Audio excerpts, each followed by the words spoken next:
தனத்தானம், கர்மத்தானம், லாபத்தானம்.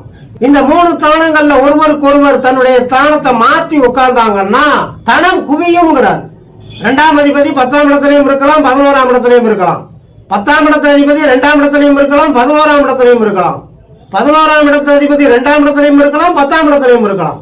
இப்படி மாறி இருந்தாலும் நிதி என்று சொல்லக்கூடிய குரு பகவான் சுப்ரீம் பவர் உள்ளவர். அவருக்கு மகரிஷி சர்வ சுதந்திரம் கொடுக்கிறார்.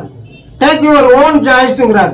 நீ இந்த 2ஆம் இடத்துல வேணாலும் இரு, 10ஆம் இடத்துல வேணாலும் இரு, 11ஆம் இடத்துல வேணாலும் இரு, அந்த 3 தானங்கள்ல எந்த ஸ்தானத்துல வேணாலும் இரு. ஆக இந்த 4 கிரகங்களும் இவர் சொன்னபடி அமர்ந்து வலிமை பெற்றிருந்தால் தனம் குவியுங்கிறார். அந்த ஜாதகனுக்கு செல்வ சேர்க்கை வழிவகை இல்லாம பல வகைகள்ல வருங்கிறார். அந்த ஜாதகனுக்கு மட்டுமல்ல, அந்த ஜாதகனுடைய பரம்பரைக்கு, அந்த ஜாதகனுடைய பின்னால வரக்கூடிய பல தலைமுறைக்கு கூட செல்வம் சேரும்னு அர்த்தம். அதான் அந்த வார்த்தை குவியும்.